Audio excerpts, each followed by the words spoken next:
The conference room aboard the orbital station was massive. Representatives from 20 different alien species sat in a wide circle. Their bodies adapted to different gravity and atmospheres. Some breathed oxygen like humans. Others needed special suits just to survive in the same room.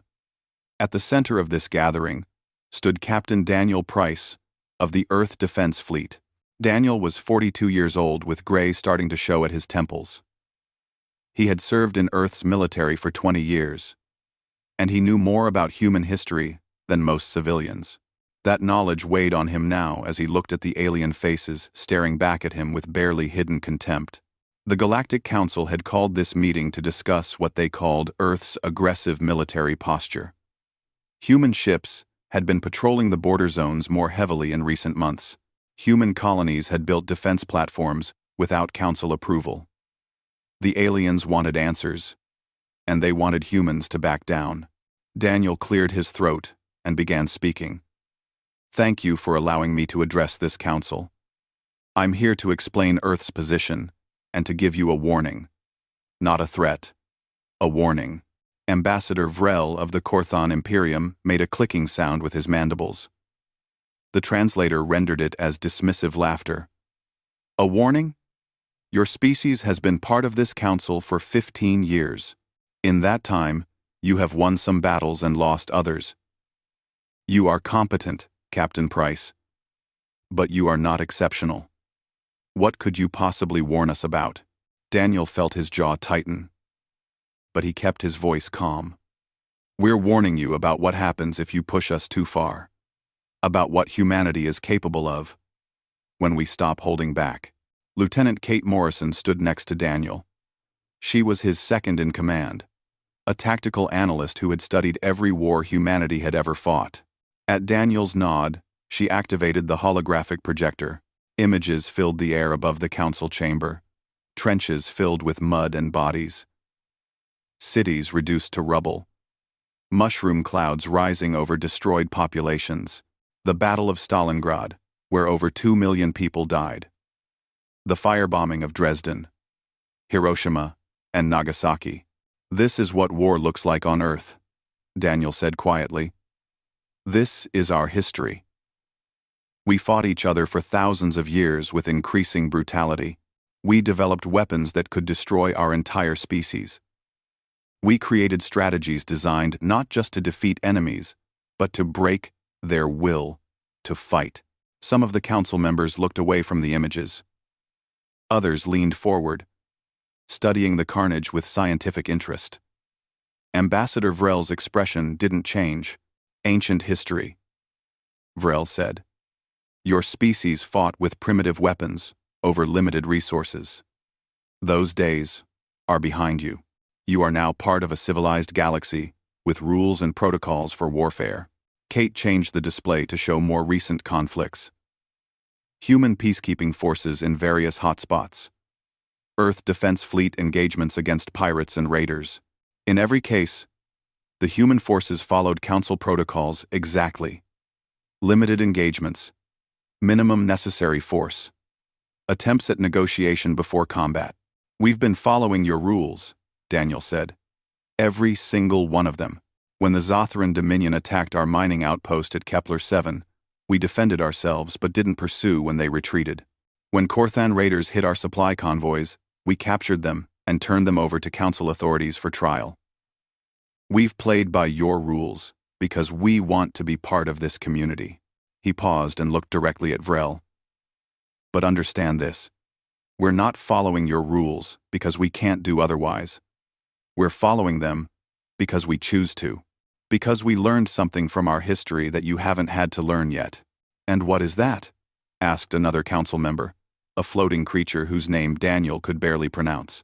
"That total war destroys everyone," Daniel said. "We learned that if we fight the way we're capable of fighting, nobody wins.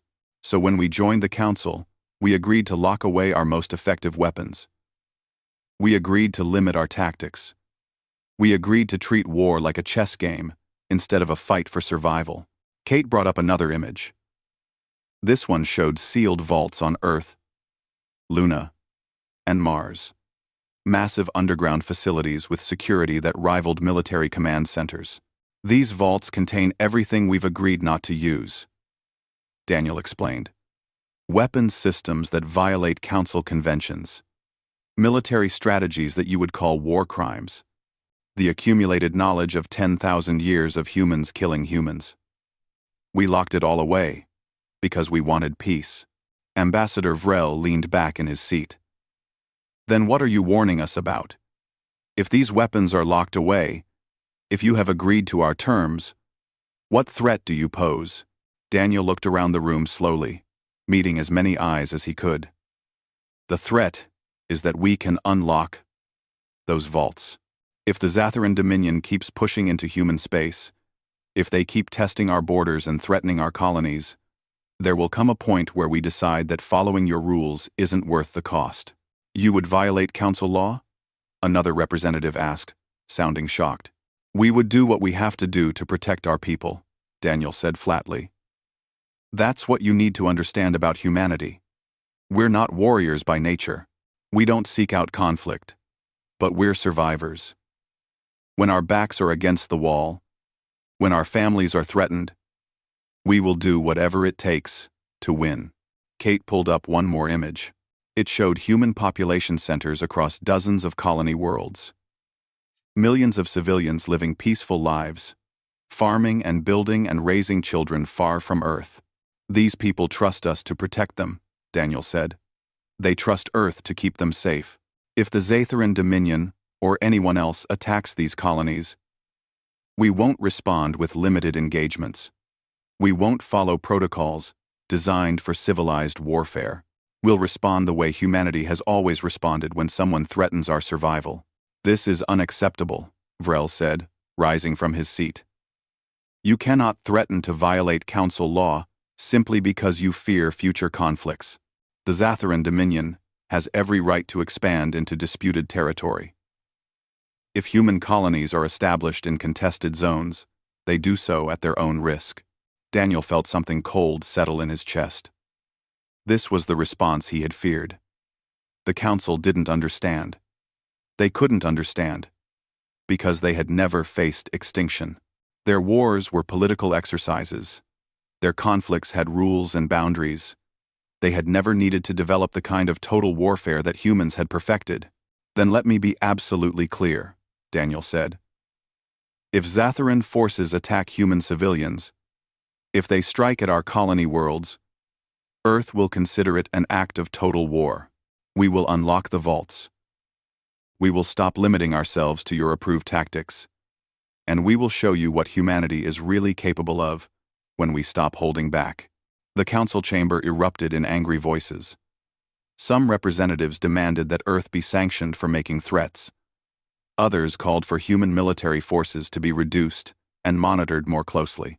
A few, Daniel noticed, said nothing. They simply watched him with calculating eyes. Kate leaned close to Daniel and whispered, "Do you think they understood?" Daniel watched the chaos his words had caused and shook his head slowly. "No. They think we're bluffing.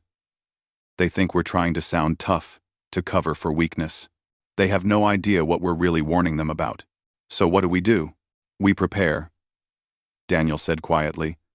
"We make sure our people are ready. Because when the Zatharans push too far, and they will push too far, everything changes." The meeting ended with no resolution.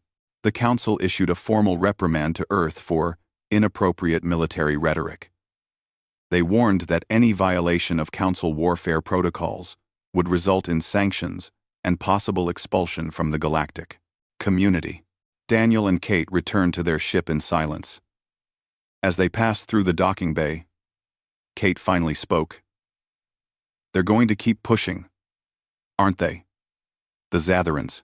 "Yes," Daniel said. "They see our restraint as weakness. They think, because we follow the rules, we're not capable of breaking them. They're going to keep testing us until they cross a line they don't even know exists." And then, Daniel looked out at the stars through the viewport. Somewhere out there, human families were building lives on new worlds. Children who had never seen Earth were growing up believing they were safe.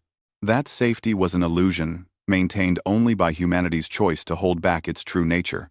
Then they'll learn why Earth tried so hard to warn them, Daniel said. They'll learn what happens when you mistake mercy for weakness. And by the time they understand, it will be too late. The ship undocked from the station and began its journey back to Earth. Behind them, the Galactic Council continued its debates. Confident in their rules and their power, they had no way of knowing that they had just dismissed the last warning they would receive. In secure facilities across human space, military commanders received copies of Daniel's report. They read his words and began making quiet preparations. Vault access codes were verified. Officers who had trained in old Earth military academies were quietly transferred to key positions. Ships underwent retrofits that wouldn't be obvious to Council inspectors, but would make a significant difference in combat. Humanity hoped the warning would be enough. But hope was not a strategy. And humans had learned long ago that survival required more than wishful thinking. So they prepared for the day when the vaults would open and the galaxy would see what Earth had been hiding all along. That day was coming sooner than anyone expected. Commander Jake Holland had been staring at star charts for 3 hours when the distress signal came through. His patrol ship, the Defiant, was running a routine border sweep near the disputed territories. It was boring work. The kind that made crews complacent. Jake knew better than to let his guard down. But even he had started to think the Zatharan threat was overblown. Consus. The communications officer broke the silence. Sir, we're receiving a priority distress call from Havens Ridge Colony. Jake sat up straight in his command chair. Havens Ridge was a farming colony 40,000 people strong. They grew crops that fed 3 neighboring star systems.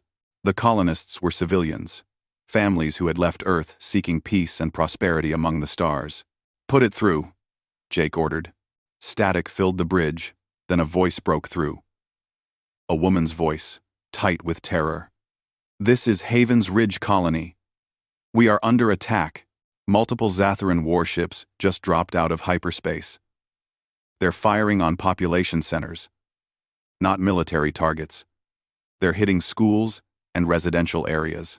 They're targeting civilians. The transmission dissolved into screams and the sound of explosions.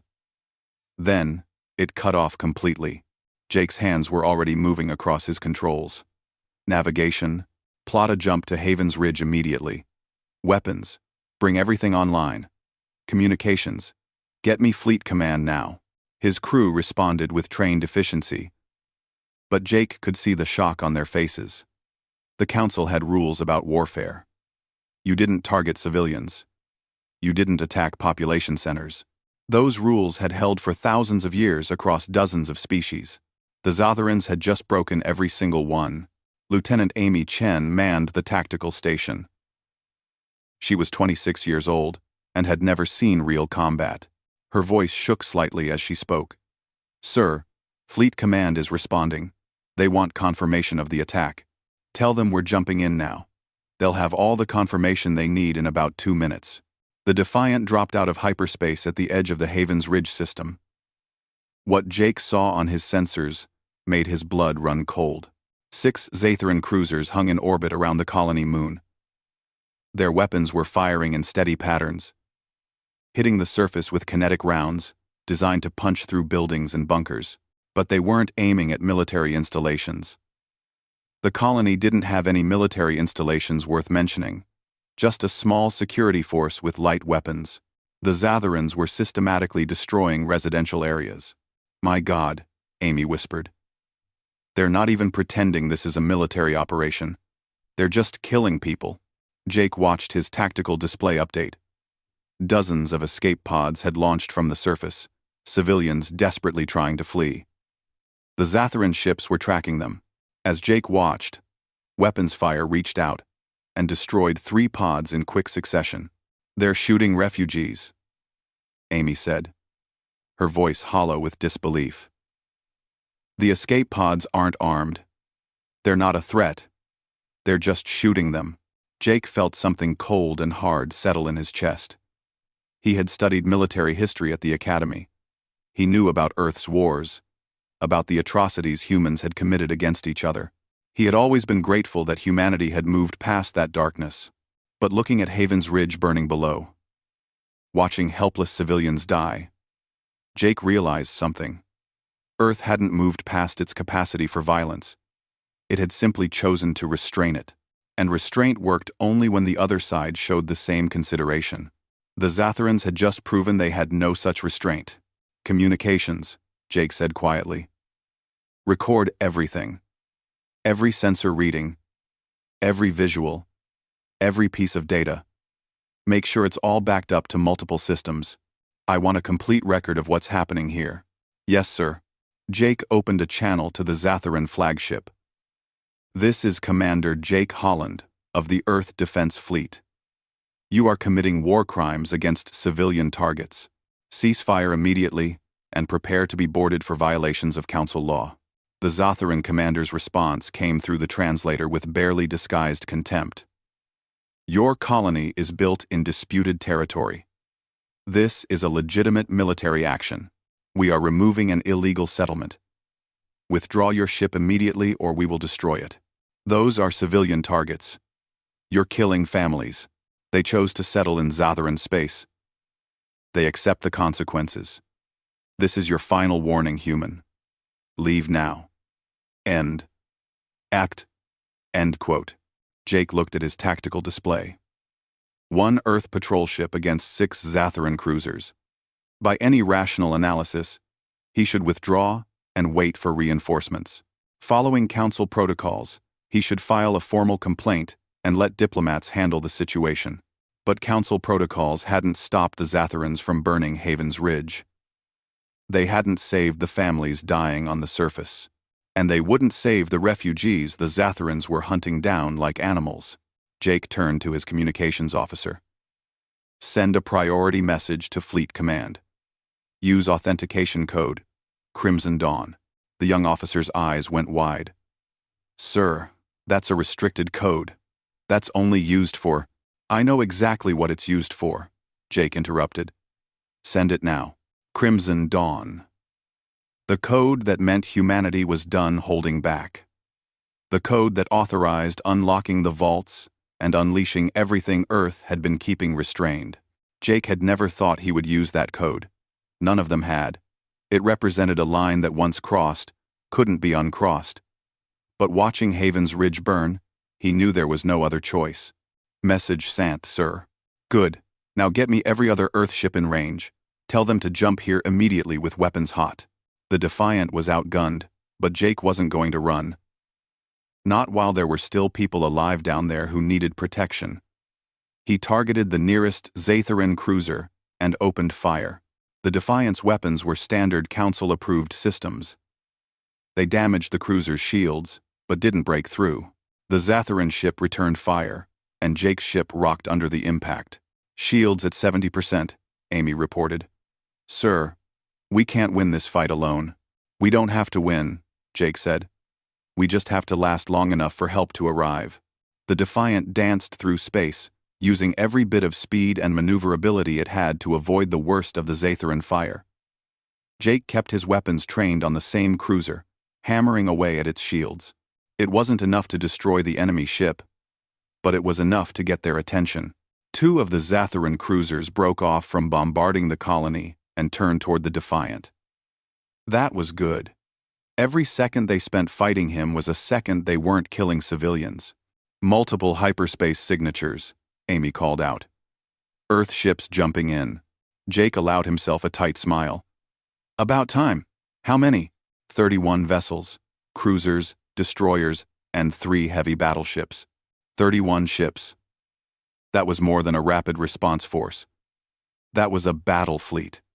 Command had been preparing for this possibility, Jake realized. They had been waiting for the Zatharans to go too far. The new arrivals didn't bother with warnings or negotiations. They dropped out of hyperspace already firing. But something was different about their weapons. The energy signatures were wrong, more powerful than standard Council-approved systems. Jake watched in amazement as a human destroyer's weapons punched straight through a Zatharan cruiser's shields and tore into the hull. The cruiser tried to maneuver away, but more fire converged on it. In less than 30 seconds, the Zotharan ship broke apart in a silent explosion. "What was that?" Amy asked, stunned. "Our weapons aren't supposed to be that powerful." "They weren't," Jake said quietly. The battle, if it could even be called that, lasted less than 10 minutes. The Zotharan cruisers found themselves facing weapons and tactics they had no defense against. Human ships didn't follow the standard engagement patterns. They didn't wait for shields to drop before pressing attacks. They targeted critical systems with precision that suggested detailed intelligence on Zotharan ship design. When the Zotharan flagship tried to surrender, the human fleet commander's response was ice cold. "Surrender denied. You murdered civilians. You shot refugees. There's no surrender for that." The flagship died like the others, torn apart by concentrated fire that didn't stop until there was nothing left but debris. Jake received new orders from the fleet commander. "Defiant. Begin search and rescue operations. Save everyone you can." And Commander Holland, "Good work buying time. Your actions today saved lives." Jake didn't feel like he had saved lives. Looking at his sensors showing the devastated colony below, all he could think about was how many had died before he got here. The Defiant moved into low orbit and began coordinating with the few rescue shuttles that had survived. Jake watched the damage reports come in. 30,000 dead, 10,000 wounded. The colony's infrastructure was destroyed. It would take years to rebuild, if they rebuilt at all. His communications officer spoke up quietly. "Sir, Fleet Command is sending another message. It's marked Eyes Only for all ship commanders." Jake pulled up the message on his private screen. It was from Admiral Lisa Grant, commander of all Earth Defense Forces. The message was brief. "As of now, rules of engagement protocol. Alpha is suspended indefinitely. All Earth military forces are authorized to use any and all weapons and tactics necessary to defend human colonies and citizens. The Council wanted to see what humanity could do when we stopped holding back. Show them." Jake read the message twice, letting the full weight of it sink in. Earth had been fighting with one hand tied behind its back for 15 years. Those restraints were gone now. He thought about the Zotharan ships they had just destroyed. He thought about the colony burning below. And he thought about all the other human settlements scattered across the frontier, suddenly vulnerable to enemies who didn't respect Council laws. "Amy," Jake said, "pull up our tactical database. I want to see everything we have on Zotharan military installations, fleet positions, and command structures." "Sir, we're not going to wait for them to attack another colony," Jake explained. "We're going to take the fight to them. And we're going to make sure they never threaten human civilians again." Amy hesitated for just a moment, then nodded. "Yes, sir." The rescue operations continued for hours. The Defiant pulled survivors from the wreckage, provided medical assistance, and helped coordinate the evacuation of those who couldn't stay.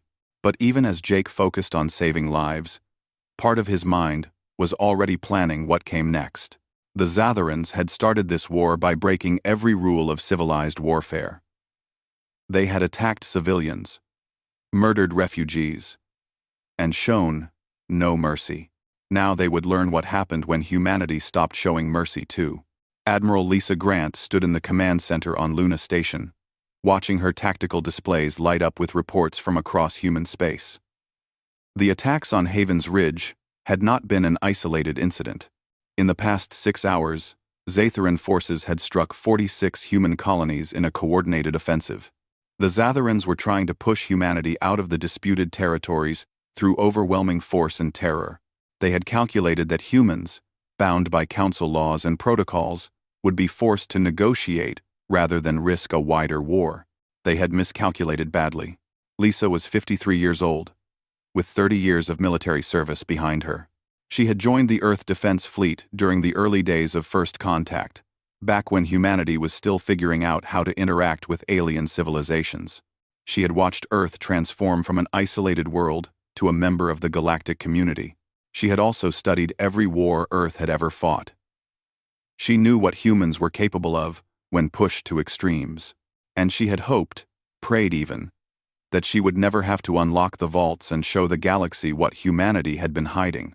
That hope died when the first reports from Haven's Ridge came through. Colonel Peter Brooks stood beside her, his face grim as he reviewed the casualty reports. Final count from Haven's Ridge is 30,000 dead, mostly civilians. The other colonies are reporting similar numbers. The Zatharans are deliberately targeting population centers. What about the Galactic Council? Lisa asked. They issued a statement calling for restraint on both sides. They're proposing immediate peace talks while our colonies burn. Peter's voice was thick, with barely controlled anger. They're treating this like a border dispute instead of genocide. Lisa looked at the display showing Earth itself. That blue marble that had spawned a species capable of both incredible compassion and unthinkable violence. Humanity had evolved on a world that tried to kill them at every turn. They had learned to survive through adaptation, innovation, and when necessary, overwhelming force. The Council species had evolved differently. Their home worlds were gentler. Their conflicts had rules. They had never needed to develop the kind of total warfare that humans had perfected over thousands of years. Now they would see what they had been protected from. Open the vaults, Lisa said quietly. Peter entered his authorization code alongside hers. Across human space, identical scenes played out. Military commanders received authentication codes. Sealed doors opened for the first time in 15 years. Systems that had been locked away came online. The vaults contained everything humanity had agreed to suppress when joining the Council. Weapons that violated treaties on proportional response. Tactics that the Council considered war crimes. Strategic doctrines designed not to defeat enemies but to destroy their capacity to wage war. Earth had locked it all away because they wanted to be civilized. Because they wanted to prove they were more than their violent history. But the Zatharans had reminded them why that history existed in the first place. Captain Laura Mitchell commanded the battleship Vengeance, one of the oldest ships in the fleet. She had been conducting patrol operations near the frontier when the Crimson Dawn Code went out. Now she was downloading new weapons profiles and tactical systems that transformed her ship from a standard Council-era vessel into something far more dangerous. Her tactical officer studied the new systems with wide eyes. Captain, these weapons specifications are insane. The railguns alone have triple the penetration power of our old systems.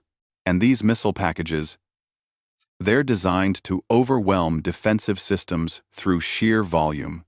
That's the point, Laura said. The Council limits weapons to keep warfare manageable. Earth doesn't care about manageable anymore. We care about winning. These electronic warfare suites are classified as illegal by Council law, the officer continued. They're designed to hijack enemy systems and turn ships against their own fleets. Laura looked at her crew. They were young, most of them. They had trained for Council-style warfare, limited engagements with clear rules and boundaries. They had never seen what war looked like when humans stopped holding back. Listen up, Laura said, her voice carrying across the bridge. Everything you learned at the academy about following protocols and limiting collateral damage? Forget it. We're not fighting that kind of war anymore. The Zatharans attacked our civilians. They murdered families.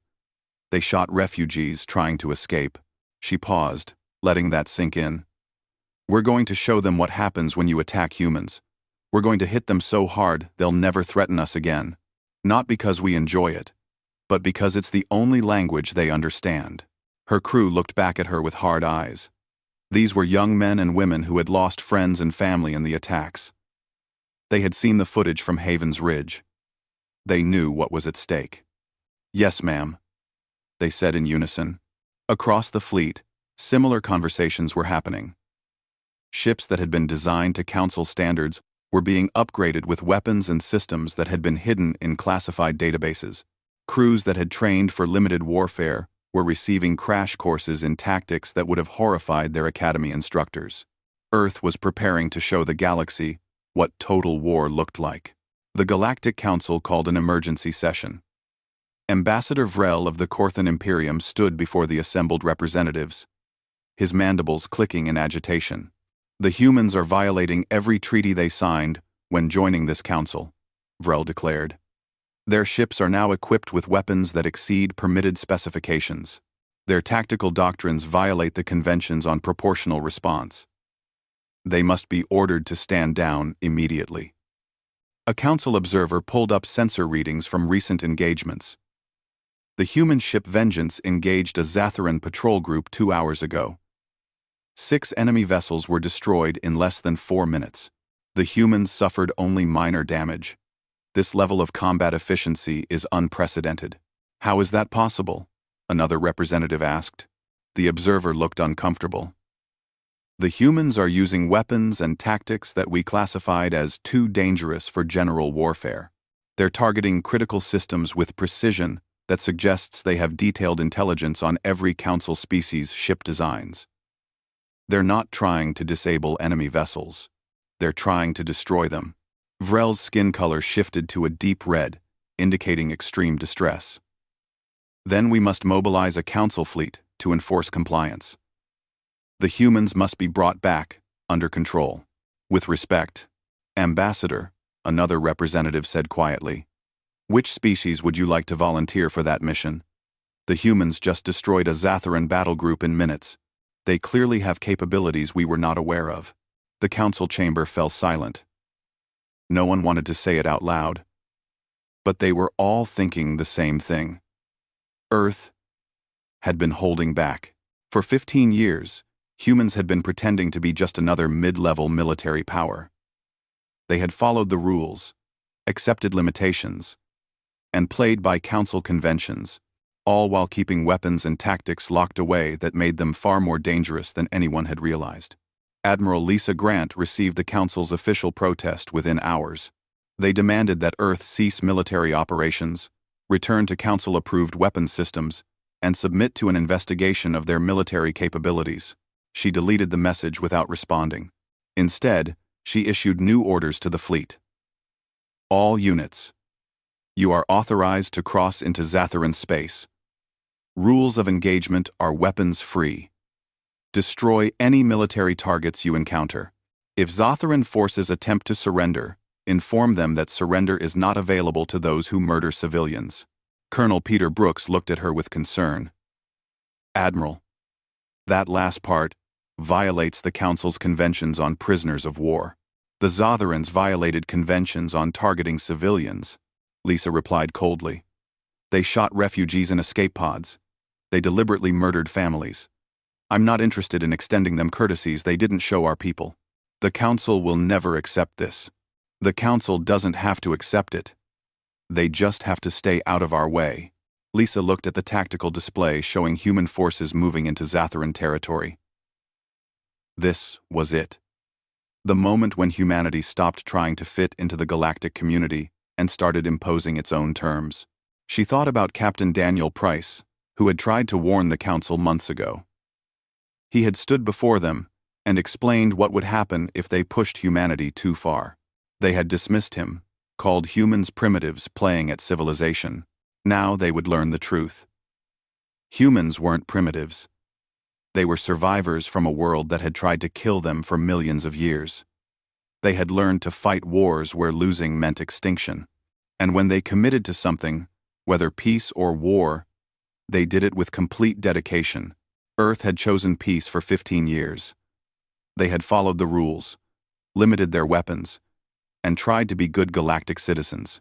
Now Earth was choosing war, and the galaxy was about to learn what that really meant. The battleship Vengeance led a task force of 12 ships across the border into Zatharan space.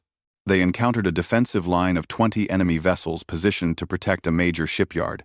By Council conventions, Captain Laura Mitchell should have withdrawn to request reinforcements.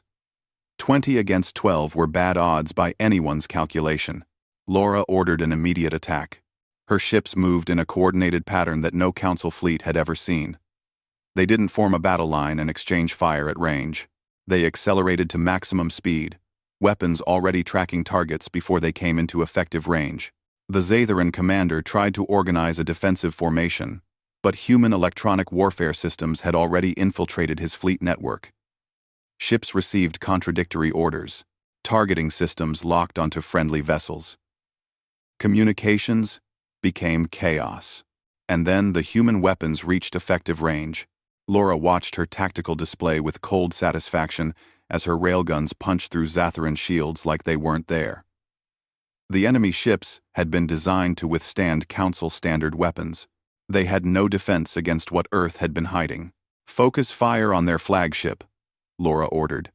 "Take out their command ship first." The Zatharan flagship tried to maneuver away, but it was too slow.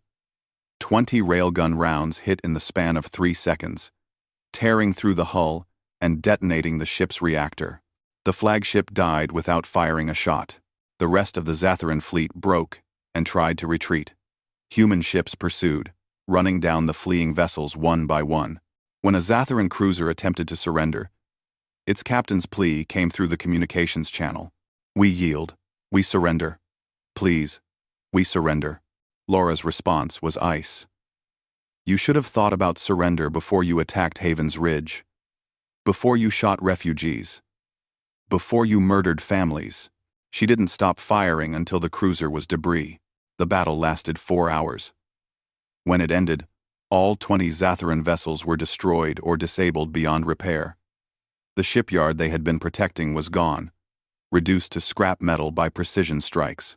Laura's fleet had taken damage, but all 12 ships remained operational. By Council standards, it was an impossible victory. By human standards, it was just the beginning. Admiral Lisa Grant received Laura's report and added it to the growing list of human victories. In the past 24 hours, Earth forces had destroyed or captured 73 Zatharan vessels. They had bombed 6 military installations. They had pushed deep into enemy territory with a speed and aggression that shocked the entire galaxy. The Zatharans were learning what humanity had tried to warn them about, but it was too late for warnings now. Earth was done holding back. The Zatharan Dominion had existed for 8,000 years. Their empire controlled 40 star systems and their military had never been defeated on their home territory. That perfect record lasted exactly 3 weeks after humanity crossed their borders. General Marcus Webb commanded the invasion force from the carrier Indomitable. He was a tall man with salt and pepper hair and eyes that had seen too much combat. Before joining the Space Force, Marcus had served in Earth's ground armies during the last of the Unification Wars.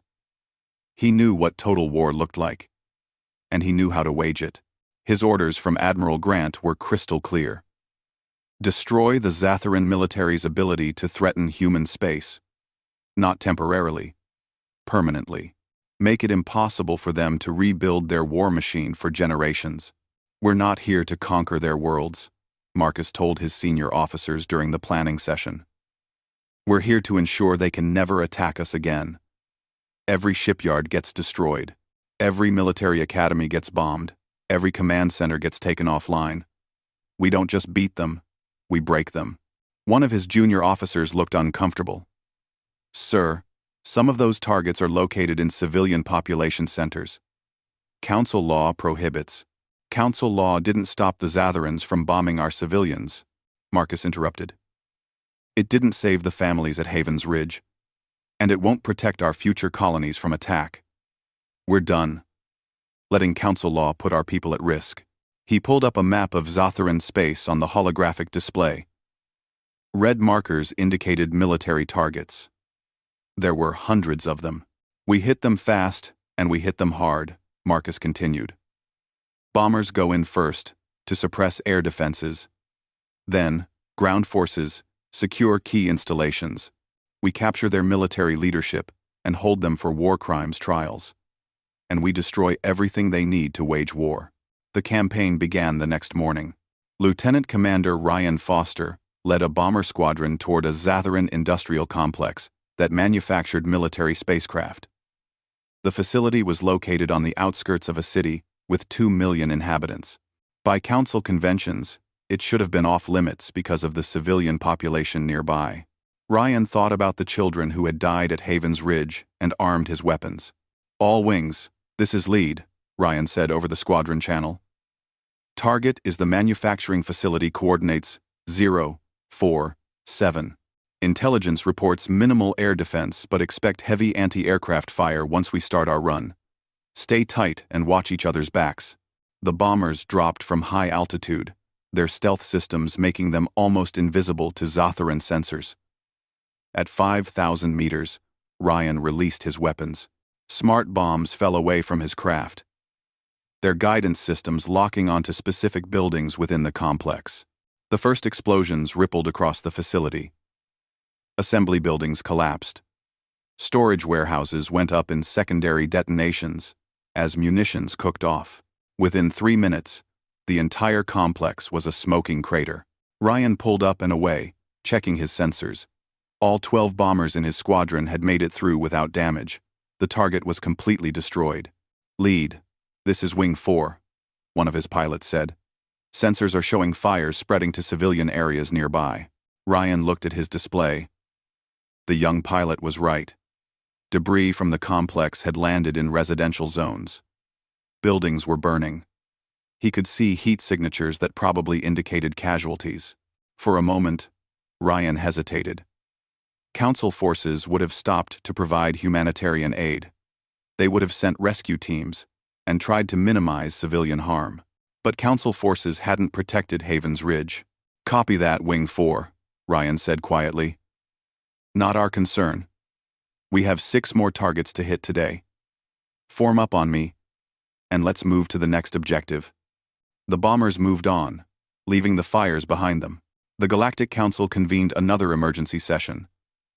This time, they didn't just invite Ambassador Vrel. They demanded that Earth send a representative to explain their actions. Admiral Lisa Grant went herself. She walked into the council chamber wearing her full-dress uniform, her medals from 15 years of service visible on her chest. Behind her came 6 Marines in combat gear, a violation of protocol that made several council members flinch. You summoned me, Lisa said without preamble. So here I am. What do you want? Ambassador Vrel stood, his entire body quivering with rage. We want you to explain why human forces are committing systematic atrocities across Zotharan space. Your bombers have destroyed 17 industrial complexes, with complete disregard for civilian casualties. Your ground forces have captured military commanders and are holding them in violation of their legal rights. You are acting like barbarians. Lisa looked around the chamber slowly. Where was this outrage when the Zatharans bombed our colonies? When they shot refugees? When they deliberately murdered 30,000 civilians at Haven's Ridge? We condemned those actions, another council member said. We called for peace talks immediately. You called for restraint on both sides, Lisa corrected. As if we were equally responsible. As if defending ourselves against genocide was somehow equivalent to committing it. She pulled out a data pad and tossed it onto the council floor. That contains detailed records of every Zotharan war crime committed during their invasion, targeting data showing they deliberately aimed at schools, hospitals, and residential centers. Communications intercepts where their commanders specifically ordered the murder of civilians. Video footage of them shooting down escape pods full of refugees. The council chamber was silent. The Zotharans violated every law of warfare, Lisa continued. They showed no mercy, no restraint, no humanity. And you want to lecture me about following protocols? 2 wrongs don't make a right, Vrel said weakly. Lisa laughed without humor.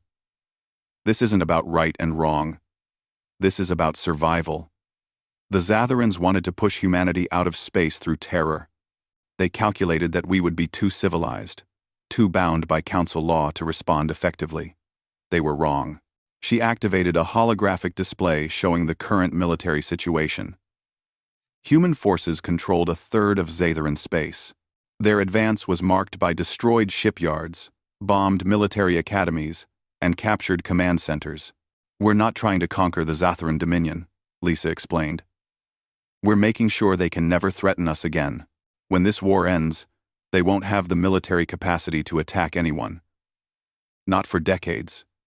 Maybe not for generations. You're destroying their entire military infrastructure. a council observer said, shocked. That's beyond proportional response. That's dismantling a civilization. That's ensuring our children don't face another Haven's Ridge, Lisa shot back. That's making sure human colonies can sleep at night without wondering if Zatharan bombers are coming. That's what victory looks like when you're fighting for survival. Ambassador Vrel found his voice again. The Council cannot allow this to continue. We will impose sanctions. We will send peacekeeping forces to separate the combatants. Try it, Lisa said softly. Send your forces into the war zone. See what happens when you get between humanity and the enemy that murdered our civilians. I promise you won't like the result. The threat hung in the air. Several council members looked at each other nervously. Earth had just demonstrated military capabilities far beyond what anyone had suspected. No one wanted to test whether human forces would actually fire on council peacekeepers. You're destroying everything we've built, Vrel said quietly. The council has maintained peace for 10,000 years. We've created a civilization where wars are limited, where conflicts can be resolved through negotiation. You're throwing all of that away. Lisa looked at him with something like pity. Your peace only worked because everyone agreed to follow the rules.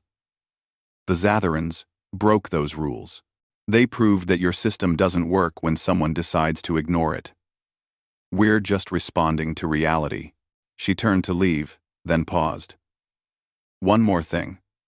Earth is establishing a demilitarized zone around all human territory. Any ship that crosses it without authorization will be considered hostile and destroyed without warning. We're done trusting council law to protect us. From now on, we protect ourselves. Lisa walked out of the chamber, her Marines following. Behind her, the council erupted in angry debate. Some wanted to mobilize forces against Earth.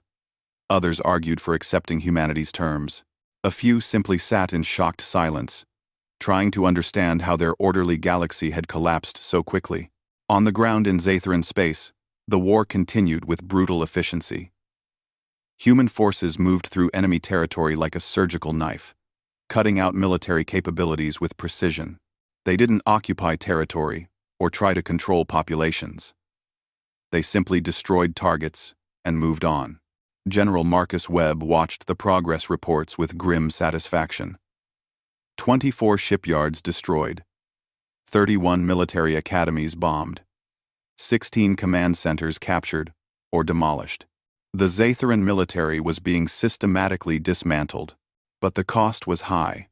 Not in human casualties, which were surprisingly low. The cost was in moral weight.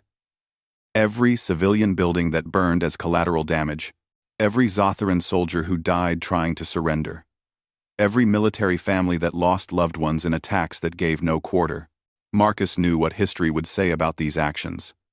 Earth would be remembered as the species that brought total war back to the galaxy. Future generations would study these battles and debate whether the ends justified the means. He thought about his granddaughter, who lived on a colony world near the frontier. She was 7 years old and loved to draw pictures of alien creatures. If the Zatharans had attacked her colony, would she have survived? Would she have been one of the refugees shot down in an escape pod? That thought made his decision easier. Let history judge him. Let the Council condemn Earth's actions. He was here to ensure that human children could grow up safe. Everything else was secondary. Captain Laura Mitchell's battleship, Vengeance, encountered a Zatharan defensive line at the Krell Nebula. 20 enemy vessels against her 6. By Council standards, she should have withdrawn and waited for reinforcements. Laura ordered an immediate attack. Her ships moved in perfect coordination, using tactics that Earth had developed during its ancient wars. They didn't try to match the enemy's formation or engage in a fair fight. They identified the weakest point in the defensive line, concentrated all their fire there, and punched through. The Zatharan commander tried to adjust, pulling ships from other positions to reinforce the breach. That's exactly what Laura had expected. As soon as the enemy line weakened, her second wave attacked from a different angle. The battle turned into chaos. Zatharan ships tried to cover multiple threats at once, and ended up defending against none of them effectively. Human weapons tore through their defenses. Human electronic warfare turned their own systems against them when the flagship tried to coordinate a fighting retreat. Laura's weapons targeted its engines specifically. The ship went dead in space. Helpless, the other Zatharan vessels broke formation and fled, leaving their commander behind. Laura's crew cheered at the victory. She didn't join them. Looking at the destruction on her sensors, she felt only a cold emptiness. This was necessary. This was survival. But it wasn't something to celebrate. Secure the enemy flagship, she ordered. Take any survivors prisoner for war crimes trials. Then prepare to jump to the next objective. We have 4 more defensive lines to break before we reach Zatharan Prime. The final push toward the Zatharan homeworld had begun. The siege of Zatharan Prime began on a cold morning, at least by the reckoning of the ships in orbit. Admiral Lisa Grant stood on the bridge of her command ship, looking down at the Zatharan homeworld through the view screen. 8 billion people lived on that planet. None of them had asked for this war, but all of them were about to pay for their government's decisions. Fleet status, Lisa asked her operations officer. All ships in position, Admiral. We have complete orbital control. Ground forces report they've secured the planetary defense grid and all major military installations. The Zatharan government has locked themselves in their command bunker, but they have no way to coordinate resistance. Lisa nodded slowly. The siege had taken 6 days to organize. Her forces had moved through Zatharan space like a storm, destroying military targets and capturing key positions. Now they sat above the enemy homeworld with the entire population at their mercy. It was exactly the position the Zatharans had tried to achieve against human colonies. The difference was that humanity had won. Open a channel to the Zatharan Council of Elders, Lisa ordered. The screen flickered and showed 7 alien faces. They were old, by Zatharan standards, with the dark purple skin that indicated advanced age. They looked tired and defeated. This is Admiral Lisa Grant of the Earth Defense Fleet. You are surrounded. Your military has been destroyed. Your defenses are in our hands. You have no options left. I'm offering you one chance to surrender unconditionally. The eldest of the council spoke, his voice translated by computer into flat, emotionless English. If we surrender, what will you do to our people? Your civilian population will not be harmed, Lisa said. But your military leadership will stand trial for war crimes. Your shipyards will be destroyed. Your military academies will be closed. Your fleet will be reduced to a small defense force that will be monitored by Earth. You will not have the capacity to wage offensive war for at least 2 generations.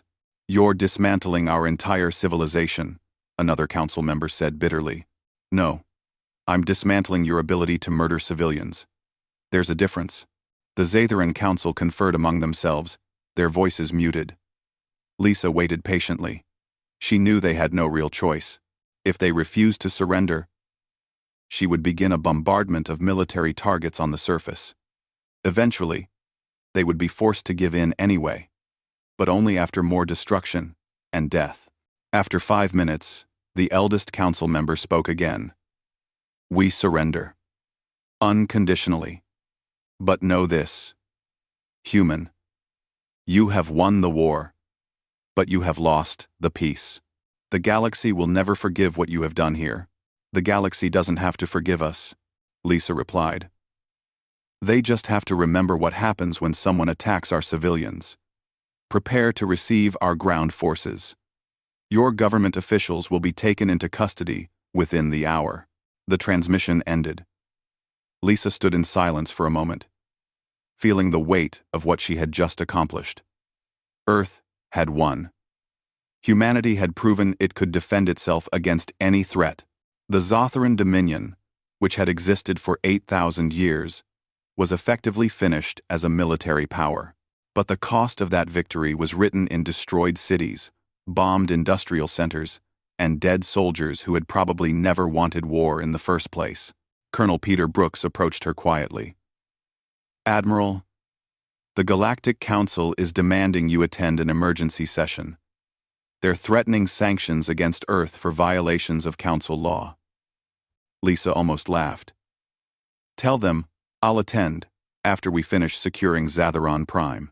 And tell them that if they want to sanction Earth, they should remember we're the ones with a fleet parked in orbit around someone's homeworld. Let them think about what that means. 2 days later, Lisa stood before the Galactic Council again. This time, the chamber was packed with representatives from every member species. They all wanted to see what the humans would say now that the war was over. Ambassador Vrel started the session with a formal denunciation. The human military has engaged in systematic violations of Council law. They have bombed civilian areas. They have refused to accept enemy surrenders. They have destroyed cultural and educational institutions. The list of crimes is extensive.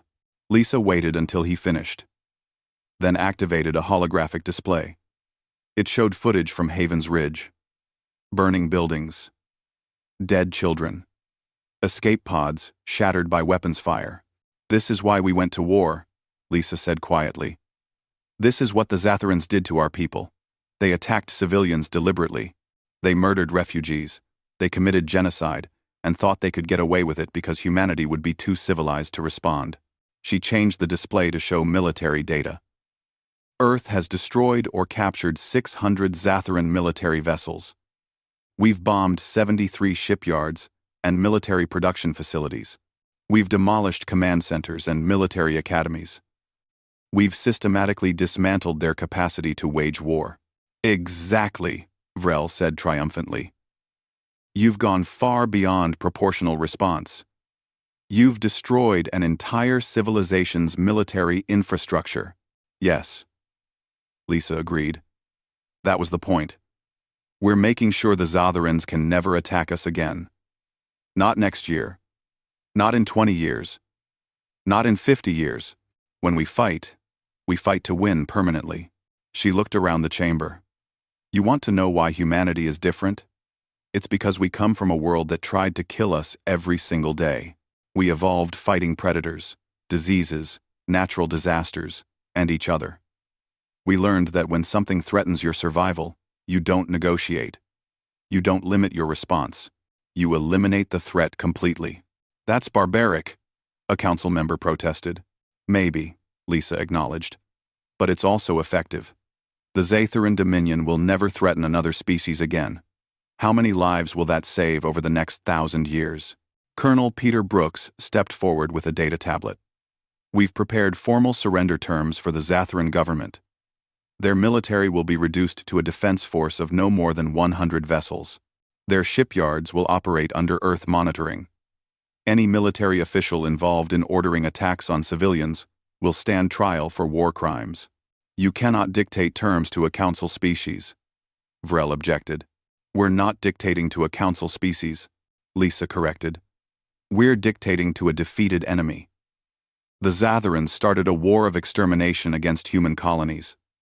They lost. Now they face the consequences. She turned to address the full council. And here's what else is going to change. Earth is establishing a demilitarized zone around all human territory. Any ship that enters it without authorization will be destroyed. We're not asking for council approval. We're informing you of our decision. Vengzit H-teen. Quote, Vengzit H-teen. This is unacceptable, Vrel said, but his voice lacked conviction. It's reality. Lisa replied. You can accept it or not. But understand this. Humanity will no longer limit its military capabilities to match council standards. We will no longer pretend that your rules are sufficient to protect our people. We tried to fit into your system. We followed your laws. We held back our true capabilities. And when someone attacked us anyway, your response was to call for restraint on both sides. She let that sink in before continuing. So, we're done. Done limiting ourselves. Done pretending that civilized warfare is anything but an illusion. Done trusting the Council to protect human interests. From now on, Earth defends Earth. The council chamber erupted in angry voices. Some representatives demanded that Earth be expelled from the council. Others called for economic sanctions. A few simply sat in silence, realizing that the galaxy had changed forever. Lisa waited for the noise to die down, then delivered her final message. "We warned you this would happen. Captain Daniel Price stood before you months ago and explained what humanity was capable of when we stopped holding back. You dismissed him. You thought we were bluffing." She pointed at the display, still showing footage from Haven's Ridge. 30,000 civilians paid for your arrogance with their lives. The Zotharan military paid with their fleet. Now you all know the truth. Humanity's greatest mercy was choosing not to show what we could really do. The Zatharans forced us to stop being merciful. Don't make the same mistake they did. Prochet. Lisa turned and walked out of the chamber, her staff following behind her. The council could debate and protest all they wanted. It wouldn't change anything. Earth had proven its point in the most brutal way possible. 3 months later, Commander Jake Holland stood in the rebuilt Memorial Plaza at Haven's Ridge. The colony had been reconstructed, but the wall, listing the dead, still dominated the center of town. 30,000 names carved in stone, a permanent reminder of what the war had cost. Jake had been promoted and reassigned to colony defense after the war. He spent his days patrolling the demilitarized zone, making sure no one tested Earth's new borders. It was quiet work. Mostly, word had spread across the galaxy about what happened when you attacked human civilians. A young girl approached him, maybe 8 years old. She laid flowers at the base of the memorial wall. "My mom's name is up there," she said quietly. "She died in the first attack." Jake knelt down beside her. "I'm sorry. She was protecting you, you know. Everyone who died here was trying to save their families." "Did we win?" the girl asked. "They told us we won the war." Jake looked at the memorial wall, at the thousands of names representing lives cut short. "Yes. We won. The Zatharans will never attack us again. Was it worth it?" That was the question Jake asked himself every night. Was the cost worth the victory? Was becoming the galaxy's nightmare worth ensuring human survival? "I don't know," he said honestly. "But your mom and everyone else who died here, they didn't have a choice. The Zatharans made that decision for them. We just made sure their deaths meant something." The girl nodded and walked away. Jake stayed at the memorial for a long time, thinking about the war and what it had revealed about humanity. Captain Laura Mitchell sat in her quarters aboard the Vengeance, writing a letter to her sister back on Earth. The ship was on patrol duty now, maintaining the demilitarized zone. It was boring work compared to the war, but Laura was grateful for the boredom. She had seen enough combat to last a lifetime. Every night, she dreamed about the Zatharan ships she had destroyed, about the enemy crews who had died under her guns. The dreams didn't make her feel guilty exactly. She had done what was necessary to protect human lives. But they reminded her of the cost. "The galaxy looks at us differently now," she wrote. "Some species fear us. Others respect us. None of them will ever think of humans as weak again. We proved we could win wars, but I wonder if we lost something else in the process. The dream of being more than our violent history." Admiral Lisa Grant stood in her office on Luna Station, looking at Earth through the viewport. The planet looked peaceful from here. A blue marble floating in the void. It was hard to imagine that humanity, descended from that single world, had just shocked the entire galaxy with their capacity for warfare. Her aide entered with the latest diplomatic reports. "Admiral, the Council has formally acknowledged our demilitarized zone. They're also requesting that we share our military technology and tactical doctrines with other species. They want to learn how we fight." 5. Lisa shook her head in amazement. "They spent months telling us we were too violent, too aggressive, too dangerous. Now they want to learn from us? Should we agree?" Lisa considered the question carefully. Earth had revealed its capabilities to the galaxy. There was no putting that knowledge back in the vault. Other species would study what humanity had done and try to replicate it. Maybe it was better to control that process, rather than let it happen randomly. Tell them we'll consider it, Lisa said finally, under our terms, and make sure they understand the lesson. We didn't win because we had better weapons, though we did. We won because we were willing to do whatever it took to protect our people. That's not something you can teach in a military academy. The aide left, and Lisa returned to looking at Earth. The planet had given birth to a species capable of incredible compassion and terrible violence. For 15 years, humanity had tried to emphasize the compassion and hide the violence. The Zatharan War had forced them to reveal both sides of their nature. Now the galaxy knew what humans really were. Survivors. Warriors. A species that would go to any extreme to protect their own. The question was, what humanity would do with that reputation? Would they become the galaxy's enforcers, using their military power to impose order? Would they isolate themselves, content to defend their borders but not engage with others? Or would they find some middle path, balancing their capacity for violence with their desire for peace? Lisa didn't know the answer. No one did. But she knew one thing for certain. Humanity had changed the galaxy forever. The age of limited, civilized warfare was over. Earth had reminded everyone what war really meant when you fought for survival. And the galaxy would never forget that lesson. Years later, historians would debate the Zatharan War and its consequences. Some would argue that Earth's response was justified, that the Zatharans had broken every rule first. Others would condemn humanity's tactics as excessive and brutal. But everyone agreed on one thing.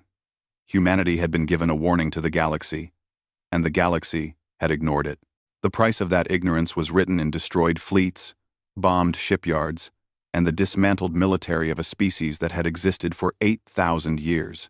Earth had tried to be civilized. They had tried to follow the rules. They had tried to hold back their true nature. When that didn't work, they showed the galaxy what humans were really capable of.